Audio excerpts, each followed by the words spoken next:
Good evening. My name is Kimberly Robson, and I'm the Senior Director for State and National Campaigns at Save the Children Action Network. It is my pleasure to welcome you to the third session of Save the Children and Save the Children Action Network's 2020 Virtual Advocacy Summit. As many of you know, in previous years, we've brought our advocates to Washington, D.C. from across the country to lobby their members of Congress. But as we all know, this year, everything is different. So we've moved our programming online. Please know that during these difficult times, our thoughts are with those of you who have been impacted, whether through illness or job loss or just the uncertainty of when this will end. Welcome to those of you who are joining the first time, and welcome back if you have joined previous sessions. Thank you for taking time from your evening to join us tonight. We've heard from previous sessions from a number of you that you wanted to know how you could get involved, how you could volunteer. So for more information, you're welcome to go visit SaveTheChildrenActionNetwork.org to learn more about volunteering and becoming an advocate. Last Thursday, we focused on how the pandemic is impacting vulnerable children around the world. And we're inspired by Girl Champions, 17-year-old Nina from Armenia and 16-year-old Elena from Nicaragua, as well as the frontline work that Save the Children Colombia is doing, led by emergency team leader from migration and COVID, Valerie Dordan. President and CEO of Save the Children, Yanti Surepto, facilitated a conversation with Elena and Valerie. And we learned from that conversation about the devastating consequences for children in countries throughout the world.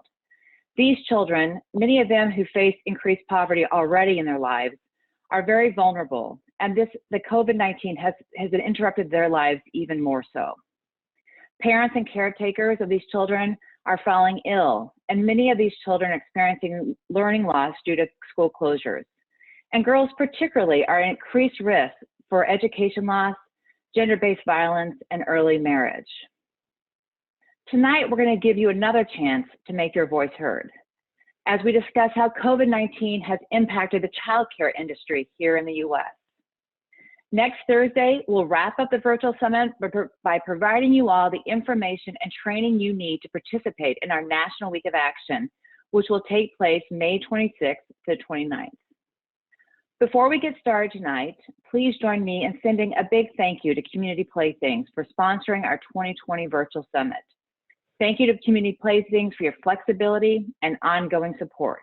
We could not do our work without you. So now it's my pleasure to turn over the mic and the cameras to Roy Kropozinski, who is Save the Children Action Network's Director of Federal Government Relations, to introduce this evening's guest. Roy? Thank you, Kimberly. We are thrilled to have such a great panel here this evening to talk to you about the current state of childcare. As many of you know, childcare programs operate on a very thin margin. Providers struggle to pay competitive wages to their workers, and parents struggle to pay the cost of tuition. There is little ability to save enough to weather a crisis like the one we're currently experiencing, with the forced closure of many childcare programs, and those that remain open only operating in a very limited capacity, serving a small percentage of the children that they were pre-crisis. This problem is even more acute in rural communities where there are often less childcare options. Save the Children released a report in 2018 highlighting the challenges specific to rural communities and the disproportionate impact that the Great Recession had on these rural areas. On June 2nd, Save the Children will be releasing a follow-up report examining the disparities for children in a first ever county-by-county look at childhood. We know that high-quality childcare cannot solve all of the problems that children face, but it can help them build a solid foundation to succeed later in life. I encourage all of you to visit savethechildren.org/childhood on June 2nd to view this new report. In this context of struggling childcare, we know parents already struggled pre-crisis to find quality, affordable care.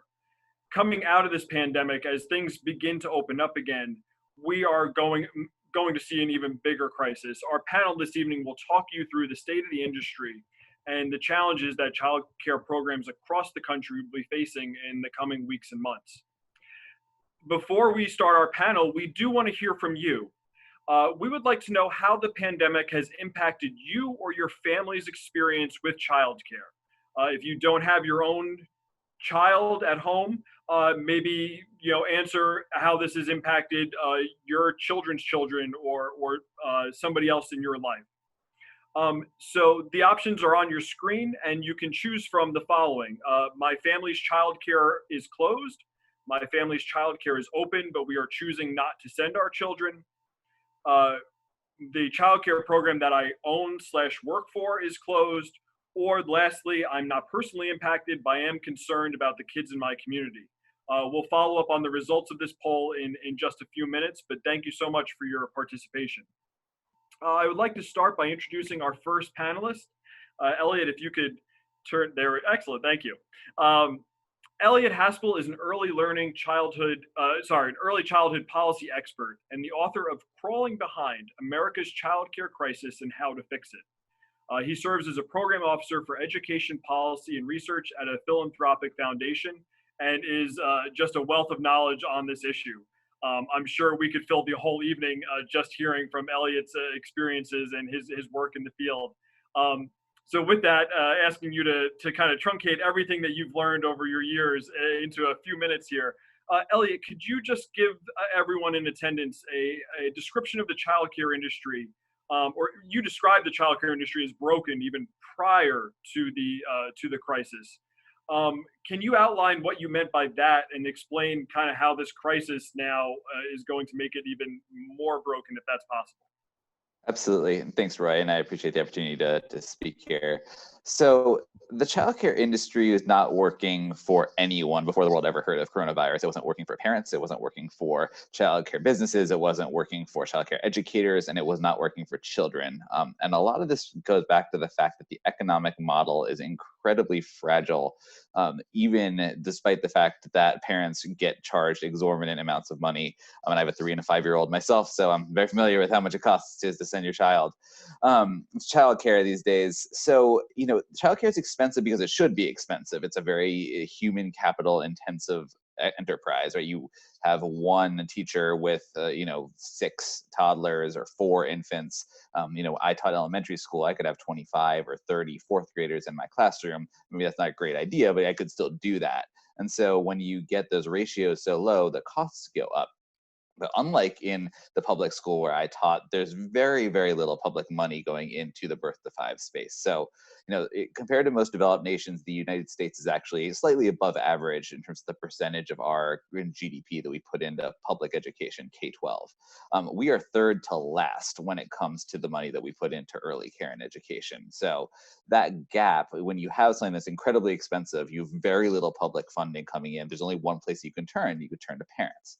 And so that's why you start to see the costs of care going so high, being above college tuition in many, if not most states.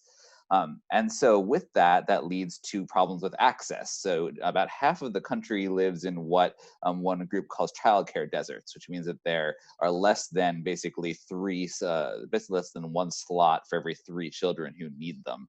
And they're huge wait lists, right? We all hear these stories of parents are, from the moment they get pregnant, they're putting themselves on, these wait lists for a child care because that's how hard it is to get in.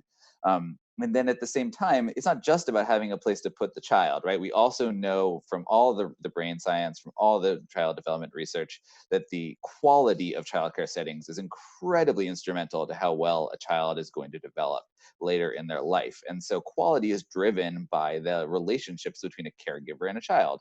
But yet, one of the horrifying facts is that about half of our childcare workforce, and this is again pre-pandemic, we're eligible for some form of of public assistance program, like being on food SNAP or Medicaid, something like that, because they made so little money. And that's going to lead to a stressed out workforce, a workforce that doesn't necessarily have the capacity to get a whole lot of higher education because they're just trying to put food on their own table. And so there are huge quality implications there. So you get to this very fragile, sort of weak system, and then here comes COVID. Right. And now, as you mentioned, enormous amounts of closures. And in my state of Virginia, about 60% of our centers are closed at the moment. And you've got, even for those that are open, right, all of a sudden parents aren't sending their children in many cases, either because they can't because of a state order or because they're choosing to keep them home. And even when as states begin to reopen, now there are caps on class sizes. So, the fact is that most childcare centers balance their budgets such as it is on 4-year-olds, because you can have more 4-year-olds in a classroom and more 3-year-olds in a classroom. When you start capping that at 10 children or less per classroom, that very, very fragile budget math all of a sudden explodes. And so, we're seeing these data coming out about how many childcare programs, between a third and a half may close permanently. It's just going to be a devastation. And it doesn't work because you have a parent pay model, and all of a sudden parents aren't able to either pay because they don't have the money, or because you literally can't put enough children in the classroom to make it work. So when you contrast this, and we can talk about this a little bit later, with fully publicly funded, robust systems that are able to sort of withstand this kind of a crisis, it's a really deep contrast. I think obviously public schools right now are wrestling with a whole lot of questions. They're wrestling with some budget deficits, but no one is sitting around worrying that we're going to lose a third to a half of the public schools in America, or that, we're going to lose a third of the teaching workforce. And there's a reason for that. And a lot of it tracks back to our historical disinvestment in early care and education and in childcare. So, and what we're seeing is when you build a weak house and then, a storm comes, the house blows down. And so we're in some ways, unfortunately, sort of, this is the rotten fruit that we planted, and now we're forced to deal with it. Yikes! I look I'm forward happy, to fun guy. I look forward to having an uplifting conversation later about what can be done here. But you raised some excellent points there, Elliot, and I think one of the other issues that we've seen is childcare workers actually, because their salary, their wages are so low, that they're actually doing better on taking unemployment benefits because of the increase that Congress has made there. And so even bringing folks just back into the workforce, there could be some real issues there, moving forward. It's quite bad. Wonder if we can pull up the results to our first panel, or sorry, our first poll. I'm seeing, I think, our Facebook results here. Oh, wow. So 60% of people not personally impacted, but concerned about kids in their community. Well, that's fantastic. We appreciate everyone being here, no matter what your reason. But it's great to see that people are so concerned about how this is going to impact children and want to see what they can be doing for childcare. So thank you so much. To bring this now to our next panelist, I would like to introduce Jaime Odister. Jaime has over 15 years of experience with nonprofit organizations that focused on adolescents and mental health and early child care throughout the Metro Detroit, and is currently doing work to support child care providers, especially through their difficult finances that they're experiencing right now. So Jaime, if you could turn on your camera and unmute your microphone, I'd love to ask you, can you talk about your experience working with providers in the Detroit area? What were their main struggles before the crisis, and how are they dealing now? Thank you again, Roy, for this opportunity, and I want to thank SCAN as well. I think Elliot actually summed it up pretty well. The biggest situations, even before COVID existed, was, of course, the financial sustainability of most of the actual childcare providers. Because again, people go into this business for the passion of it, not necessarily the business model.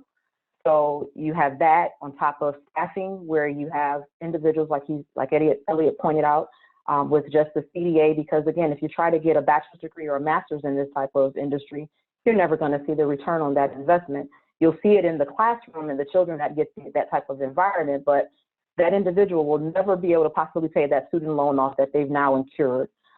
There's also the advocacy piece. They don't know exactly where their voice stands when it comes to this issue, outside of now being a part of COVID. Now, all of a sudden, because essential workers needed them, now they've become a platform for this thing that's going on. The subsidy rates we'll talk about that later. Subsidy is definitely an issue because, again, here in Michigan, I can only talk about If you're a 5-star program, your subsidy and reimbursement is $5.75 an hour. But if minimum wage is $10, you see there's a deficit. Then there's also your capital investment and trying to keep up with your facility upgrades and ensuring that you're high quality and that you're still giving the best possible curriculum or technology, as well as well-paid staff. So competitive wages. Again, if someone at Starbucks is making $15 an hour, but an educator for pre-K is only making $9, $10 an hour, I think I'm going to be a barista at the Starbucks. So that's some of the things that's kind of plaguing the providers currently.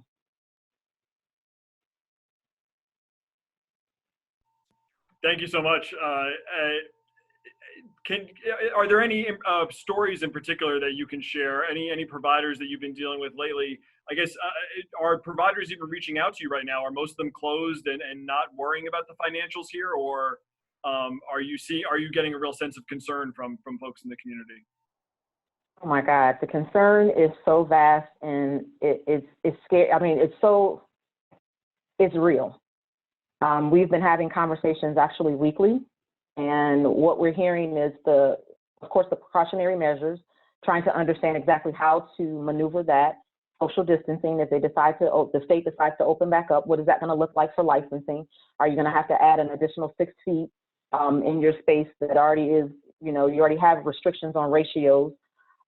Virtual learning, is that actually something that, because nobody's really done it with this audience of, you're talking about birth to 3, how are you going to, as a parent, keep a toddler in place to actually do virtual learning? Again, staffing, because you've already pointed out, if they're making more on unemployment currently than what they would going back to the workforce, as well as being afraid because now you're in close proximity, because now they're telling you that children are carriers, but may not necessarily they may not show the actual disease. So that's a concern, of course. And then, of course, now you're shifting your business model, because if ratios change and your business model has been, let's say, for instance, a center, we just talked about this today, it's funny, a center that has 65, but if they choose to put social distancing on top of that, and parents choose to keep their kids at home, now you've done your whole business plan based off of 65 kids. You're now going to have to take it possibly down to 30. And is that really still feasible for you to be open and running and continuing? Then, not to mention, we now have a food shortage that may be coming up soon. So there are a lot of variables that are still uncertain, and the uncertainty for them is what's really frustrating and a little scary. Thank you so much for sharing that. And yeah, we'll love to dig into some more of those things, and we'll be back to you soon. I want to first introduce our second poll, and then introduce our third panelist.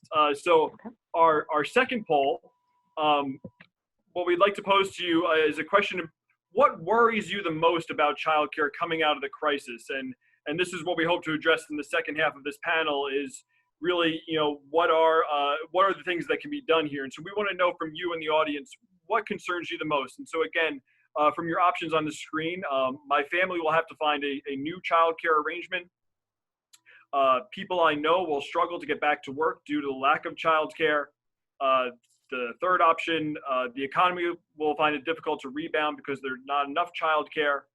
The fourth option, children will miss out on early learning opportunities, or your last option, other. And feel free to write in the comment box or in the chat on the comment box on Facebook what that other concern might be coming out of the crisis. Also, if you have questions for our panel, please feel free to put those in the chat at the bottom. So if you're on Zoom, put them in the chat. If you're on Facebook, put them in the comment section on Facebook. So now I'd like to turn it over to our third and final panelist. Suzette Espinoza-Cruz is an early learning specialist based in Seattle and a former childcare provider herself. Suzette, thank you so much for being here with us this evening. You, as we've talked, you work with a lot of small mom and pop childcare providers in Seattle. What specific challenges were they facing and are they facing now, and even the workforce that they support? What are you seeing? So, right, first of all, I want to thank you for having me speak with you all tonight. It's a pleasure to join you. And those of you who know me or who have known me, education, early childhood education is a huge passion in my life. And um, the my concern for the childcare workers and the childcare businesses is really deep. I just want to share a really quick quote with you. There's a humanistic uh, education Japanese philosopher, Daisaku Ikeda, and he says that nothing is more crucially important today than the kind of humanistic education that enables people to sense the reality of interconnectedness, to appreciate the infinite potential in each person's life, and to cultivate that dormant human potential to the fullest. And this is what childcare workers are doing every single day. They are the most, as the other panelists have highlighted, they are the hardest working individuals who are really the fabric of our nation's economy, who have been holding it up and who have not been treated with the respect that they deserve when it comes to um, the very important work that they're doing. Their wages are, we don't have to argue about that, but we know that they're not being receiving the wages that they need, and they've been struggling even since before. And so what I'm seeing with the providers that I'm working with right now is a couple of things. They were struggling before COVID. We had done some advocacy in Washington State back in February where we were bringing some awareness to the issue of the need to increase the our state's subsidy rates for providers to really look at how we calculate um, what we're paying providers, and calculating the median income of where each individual is, to make sure that providers were getting paid a wage or a rate, sorry, that was um, adequate for where they lived. Because we know in Washington State, as in other states, you have some counties and some cities, some areas that are more expensive to live in, and then you have some areas where the cost of living is a little bit lower. And in Seattle, the cost of living is very high in comparison to other counties like Douglas County or Spokane County. And we've noticed in the past couple of weeks that the providers that we have been serving, many of them have closed. This has really devastated us in Seattle. We have quite a few childcare providers here, licensed providers here in King County. And according to Childcare Aware, which is our state Childcare Aware, in the past number of childcare licensed providers, it's dropped already. Before COVID-19, it dropped from 2,137 to 1,939 licensed providers. So we were already starting to see a trend where we were losing childcare providers. And since COVID, we only have 40% of our city's providers are open right now.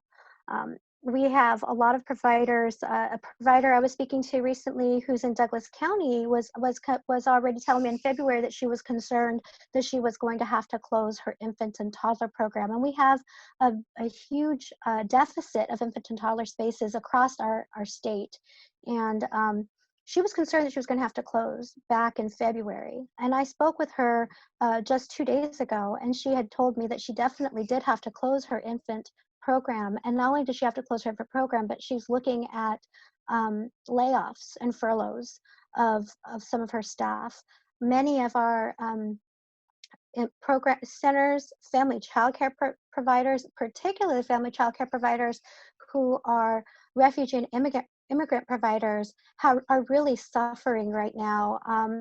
Many of them have had to close, and those who haven't closed are forced with having to also do what most of us are doing that have children at home, is they're having to also, in addition to caring for their own children, and making sure their own children's education is continuing virtually, they're also having to care for other people's children, and most of them are caring for children of first responders and essential employees, when they themselves had not been until recently categorized as essential employees. So here's the disconnect, right? So we need family childcare. Schools get to close.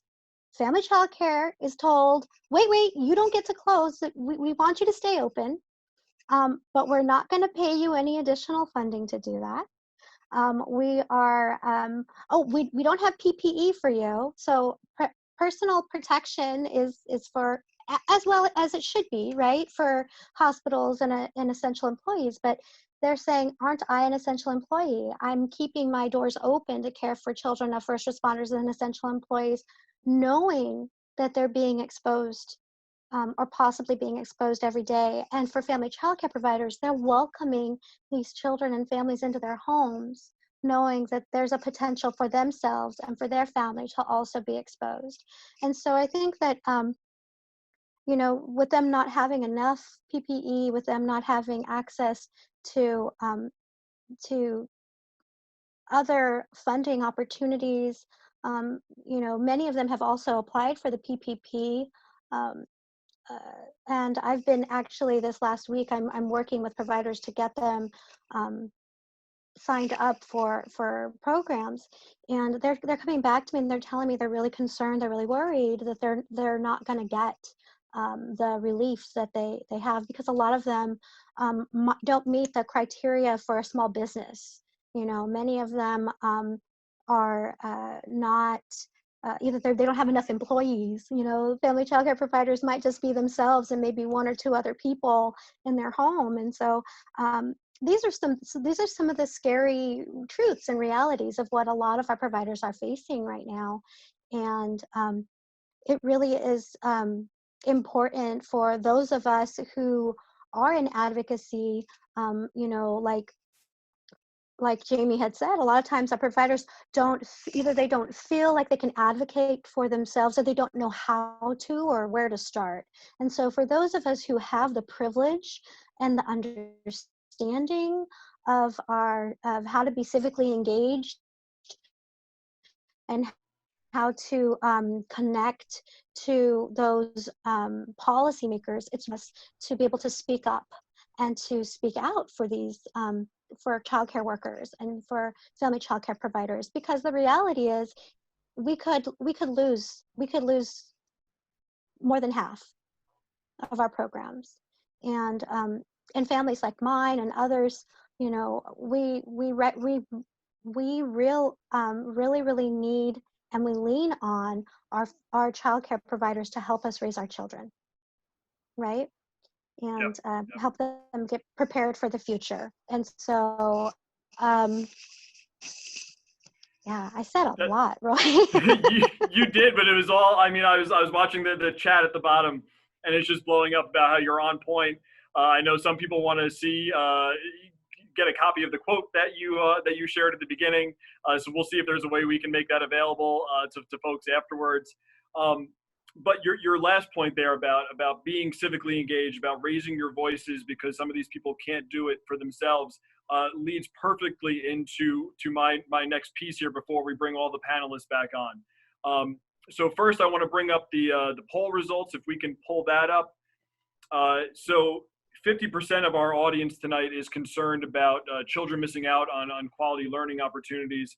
I know we're getting a bunch of comments in on Facebook about people being concerned about childcare centers not being able to reopen, about families struggling to make sure that there is care, that centers will lose unqualified teachers. So there's a lot of concerns out there. And so this is the moment where everyone here can raise their voice, exactly as Suzette said, and contact their members of Congress. And so we're going to put up on the screen a link that you can cut and paste or just type into your browser, and we'll also put it in the chat, that lets you take action, that lets you contact your member of Congress and raise your voice about the absolute need that these child care providers are in right now. And so, the action is up there on your screen now. There's the tiny link there for you. And this is the ask that we're asking you to participate in tonight, where we're asking you, the letter we're asking you to send is to ask Congress to provide more funding for these childcare programs, specifically for these childcare programs. This is a bipartisan issue. there is support from Republicans, Democrats, and independents to make sure that childcare providers can survive this crisis. Scanned, along with Childcare Aware, did a poll a couple of weeks ago, and the results of that poll found that 87% of people surveyed wanted Congress to act to provide childcare with the funding it needs to make it through this crisis, to make sure that they could pay their workers, that they could pay their rent and utility and mortgage payments. That 87% includes 94% of Democrats, 82% of Republicans, and 84% of independents. So this is a bipartisan issue, and Congress needs to hear that from us. So in the first CARES Act, they provided $3.5 billion to childcare. It sounds like a lot of money, but it really isn't even a small dent in the issue. And most of that money actually went to ensuring that the essential workers, that frontline healthcare workers, and those people who had to go to work during this crisis, it was to cover their cost of care in most states. As Suzette and Jaime and even Elliot mentioned, there were other options there. The PPP program, the small business loans, were intended to help providers, intended to help all small businesses make it through this crisis. What we've heard, what Suzette is hearing, is that the PPP program did not make it to childcare providers. They don't have the paperwork. They don't have the small business numbers. They don't have the ability to fill out these applications and to get that money from the federal government. So there needs to be direct support for childcare programs. The bill that the House will be voting on tomorrow contains $7 billion for childcare programs. It's something, but I don't think, and many people don't think, it's nearly enough for childcare programs to survive. And so at this point, please take the action. I'd like to bring Elliot back in. Elliot, I know you feel very strongly about what Congress is doing right now and what steps they need to take.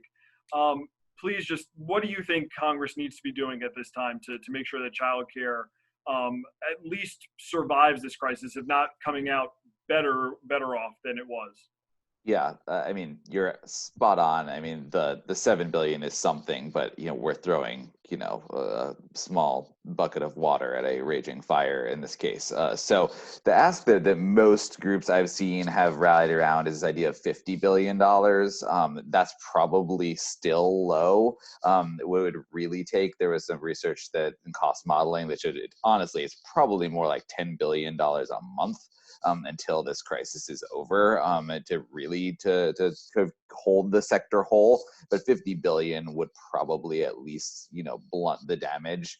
So that as sort of a bare minimum ask, yes, 100% that needs to happen. I also think it's important that we drive home to Congress that we're really, I mean, if America's supposed to be number one, we're pretty behind the ball when it comes to what other countries are doing around this. And so just two quick examples, like Australia and Ireland have both basically zeroed out parent fees, which is good because, the other thing is this is a huge burden on parents. We haven't talked about that yet, but in many cases, parents are still paying, hundreds to thousands of dollars a month for childcare that they cannot use.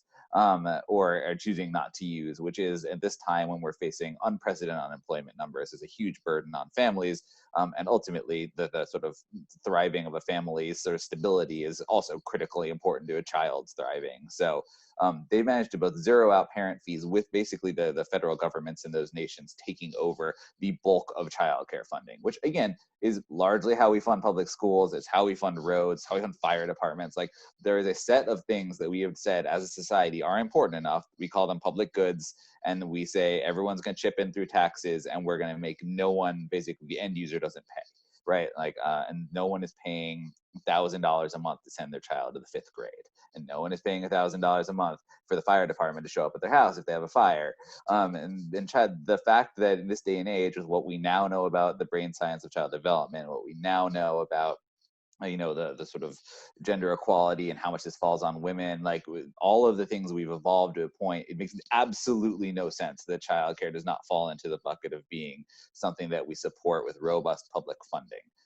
So, I mean, I think Congress needs to hear that loudly, like that this is the time to, yes, save childcare right now because it's bad for kids, it's bad for parents, it's bad for the economy, it's bad for businesses, and then B, like this is this never made any sense before, and like now we actually have a chance to do something about it. And so I really do think we have to get that parent voice out. Like parents ultimately, like the childcare sector unfortunately is for a long time been somewhat disregarded, as it's not been seen as a political powerhouse the same way that like the public education is, to keep using that example because they're very close analogs to each other. Or even higher education, right? Like Congress, when the teachers unions or the colleges and universities speak, like Congress sort of perks up their ears and listens. When childcare speaks, unfortunately, historically, Congress has kind of shrugged.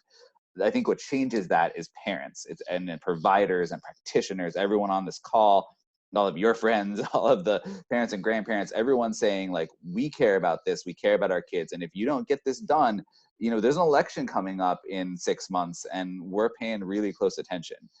So I think that's sort of been my sort of call to action. I think parent power here, like we have the chance if we can rally an alliance of parents, practitioners, and everyone who else is invested in the well-being of children and families. Like, yeah, we can get something done here. That is an excellent point. I mean, that's exactly why SCAN was created. We are trying to be that voice, to bring those voices to Washington.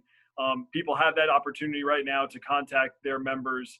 I want to give the same question to our other panelists as well. Suzette, Jaime, whatever order. What else? Funding is critical. What other needs are there right now? What other things could Congress be doing to help child care providers?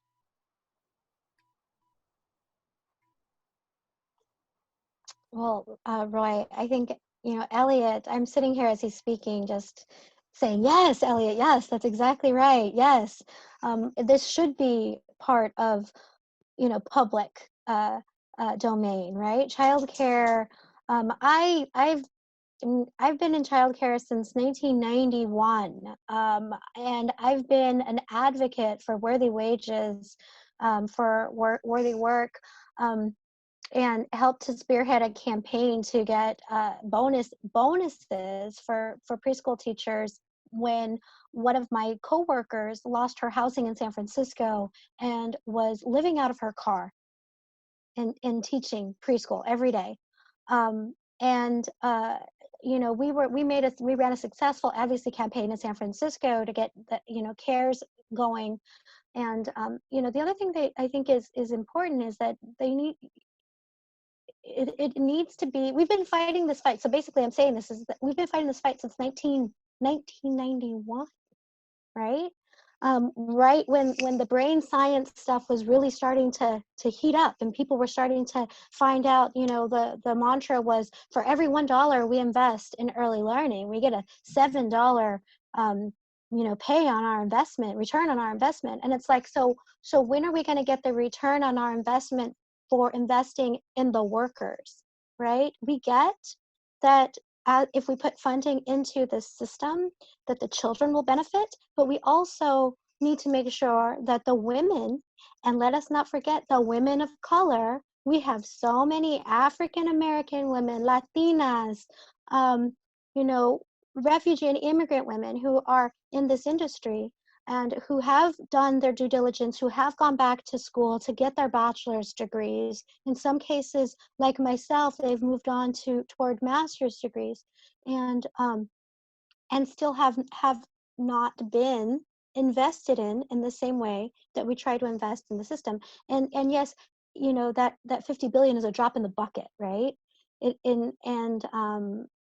And if we really did make the investment that we made in teachers and in the workforce, right? This is something that the Center for the Child Care Employment, Marcy Whitebook, has been working on this issue since the 80s, and so this is something that I'm definitely in agreement in. And Congress, I think they need to hear, I think, more about the human side of things. We tend to get caught up in the money, and everybody freaks out because it's, oh, there's not enough money. Well, if there's enough money to bail out banks, and if there's enough money to bail out billion-dollar corporations, then we should be able to make an investment. I mean, the federal government just proved to us that they can send everybody in the United States a check in the mail, right? So if we can send everybody in the United States a check in the mail to help them out, we should be able to do something to repair our the childcare industry and to save childcare for the United States and to help the workforce. Absolutely. Jaime, anything else to add to this rousing conversation? I would definitely add also the one thing that we never really want to talk about is that childcare falls under the Department of Health and Human Services and not the Department of Ed. So if that one policy changes, it changes the whole thematic of what this would look like in the long term, because again, they don't see these children being a part, they don't see this part of the industry being a part of education, which is the scary part. But they still hold all of these wonderful remarks and testing and scoring when it comes to what's going to happen by third grade. They're holding pre-K accountable to what's happening once you turn them over to a K through 12 system, but they're not getting the same funding that K through 12 has in order to make sure these kids and the teachers and everybody are having a fair playing ground. So I think if at any point in time, Congress and our legislators would really consider moving pre-K to the Department of Ed versus in the Department of Health and Human Services. That's just been my plight. I think it's something that definitely needs to be discussed and definitely should be a point to note, because again, that's the foundation of education. Pre-K is the foundation. So why is it not in education? Those are all excellent points. I feel kind of small to ask this question then. But what about access to PPP or PPE? Sorry, too many P's tonight. I feel like everyone's touched on it, but like childcare programs, as they start to open up again, as they're dealing with, welcoming children back in, there's going to be a need for access to gloves and masks and cleaning supplies, and even just teaching the teachers how to properly social distance when like you have kids who want to run up and give you a hug and who want to like roll around on the floor with their friends, and like, so it's access to the cleaning supplies, it's access to toilet paper and wipes and Lysol and all those things, which, I mean, I just went to Costco today. I couldn't find half those things myself. But then it's also, do you think there needs to be a significant investment in the childcare infrastructure? Are these childcare facilities going to need to install a sink by the front door so people coming in can wash their hands, or will there need to be changes like to the physical infrastructure to allow for more space for social distancing?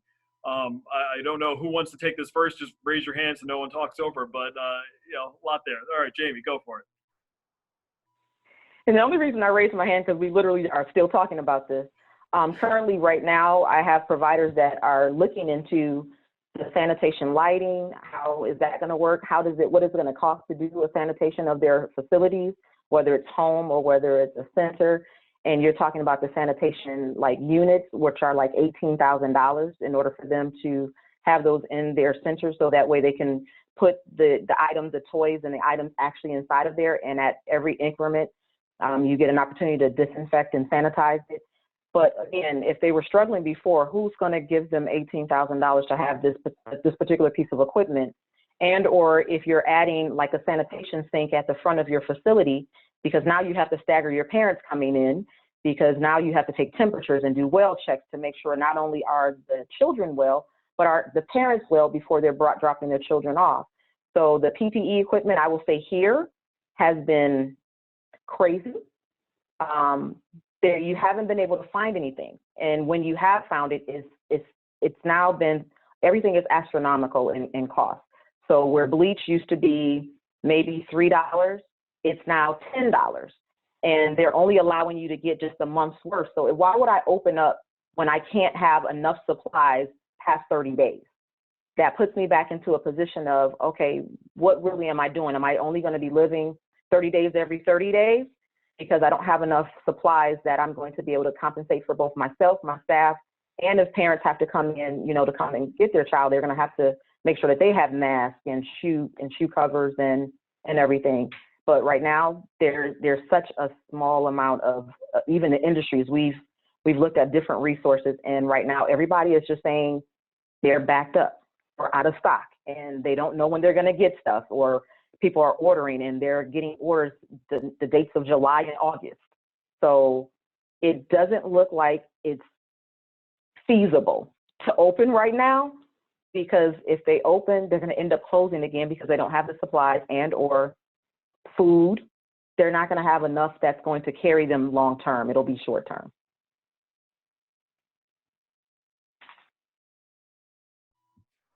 Suzette, go for it. So Jamie, you're spot on. Here in Seattle, fortunately, we have, we've been known nationwide as the epicenter, right, of this pandemic. Fortunately, we started early on with trying to figure this PPE puzzle out, and really worked hard as a city to try and find a collective solution, and to be really creative about how we went about getting PPE to the providers that we knew were remaining open. Now, mind you, these are only providers that contract with the city of Seattle to provide childcare through our subsidy system. This is not all licensed childcare programs in King County, or all licensed childcare programs in the city of Seattle. There's approximately 201 licensed contracted childcare programs in the city. And we were very fortunate to work collectively with the city department to really push to change the categorization of our childcare providers around policy to have them included as essential workers. And because we did that at the local level, we were able to support them with finding childcare themselves for those who needed childcare, so that they can then go to work and provide care for other kids, and pushing the policy so that they can bring their own child into the childcare center where they worked, because some places had policies where you couldn't have your child at the same childcare center where you worked, or if they were, they couldn't be in the same classroom with you. So we were really trying to be strategic to think about not only contact, like how do we count who's been contacted, but providers were coming up with extraordinarily very creative ideas about how they're doing. We have one provider in town who's she right away went out and she bought scrubs for all her workers, and made, everyone was making masks, and so they've been providing the homemade masks early on, even before our city decided and our governor said, we want everyone in public to wear masks. I mean, we were already on the phone working with each other, trying to come together and pull together as a team. But exactly that, you're exactly right about the PPE. We do need to make sure that there's a bigger it shouldn't be just a local issue, right? We were fortunate here in Seattle, but that isn't always the case everywhere, and it isn't the case across the nation. When you have states fighting against each other and outbidding each other for PPE and trying to go directly to the manufacturer, I read an article where one governor of a state was working with someone who was in line for 4 days in China outside of a factory so that they can put in an order for PPE, right? And so if this is where what the states are having to do, to combine and make these coalitions to go in together to get these critical supplies, then we need to be able to make sure that they are also thinking of childcare workers needing those supplies. One of the biggest one of the most necessary and hard to get items right now for everyone are the no-touch thermometers. And those are quite expensive. And for a family childcare provider who is barely, making their ends meet and is really seriously worried about how they're going to pay their mortgage or how they're going to pay their rent to keep going, for them to come out of pocket for, a thermometer and for PPE, they don't have time to stand in line for 4 hours at Costco in hopes of getting bleach wipes, you know? So I think, you know, we need to make sure that we are having a collective solution, right? When we're thinking about getting PPE and or reimbursing them, you know, for these cost expenses, because they had to do a major pivot, you know, on a dime to go from everything being the way it was before to now we're having to social distance. We've gone for some folks, they've completely slashed the number of children that they're able to care for. In our state, we require 1 adult to 9 children and only 10 individuals per classroom. So if you can imagine a program that had served prior to COVID-19, you know, upwards of 200 children in a center, I mean, they're now down to only serving a quarter of those students. So it does make a big difference, right? So again, you know, I think we just need to make sure that we're doing a collective solution and looking for a collective solution for that. Absolutely. I am hearing that we have a ton of questions for you guys tonight. So before I bring Kimberly back in to ask those questions, maybe we can do like a lightning round where like 30 seconds per answer if we can. We have one last poll for everyone. So I want to pull that up on the screen real quick. So you heard from Elliot, people are saying the analysis says about $9.610 billion a month for childcare. So after everything you've heard tonight, how much, if anything, do you think Congress should be giving to childcare to help them make it through this crisis? So your options are on the screen, anywhere from Congress should give them nothing all the way up to $50 billion or more. And so we'll bring these results back later. But now I want to turn it over to Kimberly again. Lots of questions. If we can keep our answers short so we can get through them. I'm willing to hang out a little bit after 9, but I'm not sure if other people have firm commitments, and so I don't want to make that claim for everyone. So Kimberly, over to you. Yeah, thanks, Roy. There is. I mean, it's literally been, the chat box has just been blowing up and the questions. So, and I think you've answered a lot of them in the conversation you've been having. Some of the broad things we're hearing from people: centers won't be able to open to retain qualified teachers. Childcare won't be considered essential. And so therefore funding will not be provided to them to what they need. So several other questions here. Let's, maybe I can just do quick to, let's start with Elliot. Like, why don't preschool teachers get paid like public school teachers? This is from Elizabeth in South Carolina. Yeah, so I mean, the very quick answer to this is there's historically been a very different way society in America has treated the first 5 years of life versus sort of the public schooling years. And so for a very long time, and this attitude still persists, unfortunately, in some places here today, the thought was, right, young children should be home with their mothers. That's where they should be. And there's actually, it's not a good idea for them to be separated. That's a wrong thing. And so if that's sort of, that being the prevailing feeling for a very long time, the answer was, why would we put public money into making a public childcare system? You know, because that would incentivize and allow, you know, mothers to go to work with their young children, and we don't want that. And unfortunately, that legacy of sexism it really does animate a lot of why we have so little public investment in the early years. And to you know, Suzette's point, is really, it was only the past 20, 30 years we've gotten into the brain science of, you know, preschool and of child development and understood how much it matters. So we're still fighting that, you know. I think we're really still in a sort of the legacy of the disinvestment, and the fact how society has treated working mothers looms very large in how little money we get. And when there's little public money, you can't pay them very well. And it's worth noting that the best paid preschool teachers tend to be the ones that have the highest qualifications and the ones who stay the highest retention rates. And they're the ones that are attached to public schools or Head Start, you know, these publicly funded programs. Thanks, Elliot. So Jaime, this is for you. This is from Brad from California. What resources exist for families struggling to find childcare right now? You may not know specifically for California, but from your experience in Michigan. Repeat the question one more time for me, Kimberly. Yeah. So what resources exist for families struggling to find childcare right now?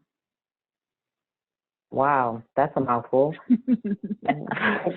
Well, I will say it's easy for essential learners at this point because most states already have it set up where the entities can find you. They actually you can go on a website and look up essential workers, and you can find exactly who your actual childcare providers are locally.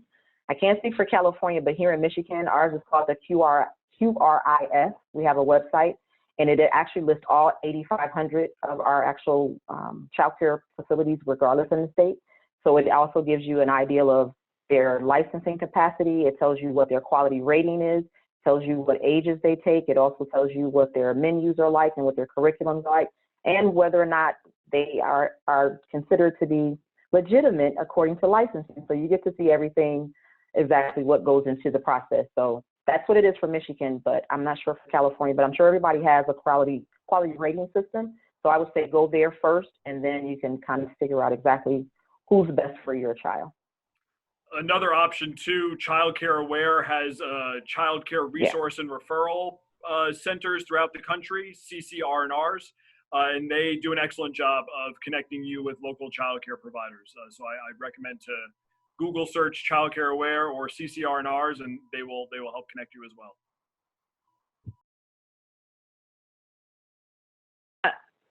Suzette, for you, how do we help these children? This is from Linda from Michigan. What is the best way to help children under these circumstances? What can we be doing for them?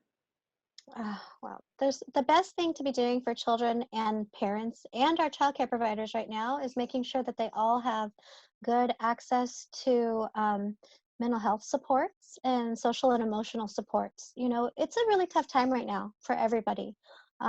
It's a very stressful time for folks. A lot of folks are really suffering, and really just listening to children, giving them the kind of hope and allowing them to be hopeful and to be joyful and to play. I know it seems really strange that we are talking about social distancing with 5-year-olds because children don't social distance. You know, that's just, you know, children are very tactile. They oftentimes are very loving. They want to hold their friends' hands. They want to hug you when they see you. And so I think being honest with them about, but not scaring them, right? It's just being honest with them about how right now is a good time to think of some fun, creative ways to greet our friends. And, you know, bowing, hugging yourself when you want to give your friend a hug. That's one of the things that we do a lot in our community is we walk up and, you know, hug ourselves really, really tight. And I think the best thing that we can do right now for kids is really be loving and kind and really listening to them, you know, and validating their feelings. So that's really, really important. And I think as long as we're able to do that as parents, as caregivers, our children are going to be fine. Children are extremely resilient. Great. And you started to raise, and I'll ask this one last question because I think it is a good way to kind of the reality of what the child care centers are going to have to deal with when they are opening back up. And so anybody can respond to this, but Mary asked, how will social distancing work at schools and child care centers with, you know, young children? Anybody can jump in. You're all parents, like thoughts on that? How are you going to social distance children? I can speak. So I think it's interesting. So the U.S. has one sort of advantage in being behind some of the rest of the world that has started to reopen, that we get to look and see what they're doing. So Denmark is a good example. Denmark's I think they were the first of the European nations to reopen their child care. And so there are some things you can see. You can find articles about this, and you know, it's everything from using hula hoops or squares to try to like show like what distance is. So I think, but obviously it's imperfect, right? This is never gonna, this is going to have to be an exercise in imperfection. The other thing I think we're going to be learning as more science emerges of, with children, and coronavirus, there's a lot we don't know around, particularly for young children. There's some interesting competing evidence about how much it relates to them. So all that to say, I think we should look to the European nations that have started to open already for some of that guidance, what's working, what's not working. Like this, this is a global pandemic. I think we're going to have to look for some global solutions. But yeah, no, I mean, getting infants and toddlers and preschoolers to stay 6 feet away from each other is a laughable, idea in general. So I definitely understand the spirit of the question. Yeah. I try to get my kids to social distance while I'm working during the day, and it doesn't work. So I think, Roy, I understand you all are willing to stay on, but it is 9 o'clock and being respectful of people's time. So why don't we get the poll results? Sure. Roy, you've gotten those up, and then I will close this out. I have an early sneak peek at the results. There we go. We're going to elect everyone on this call to Congress, and we'll make sure that we get the funding that childcare needs, going forward. So yeah, there you have it. 51% saying 50 billion or more for childcare, and 20 to 50 billion getting 30%.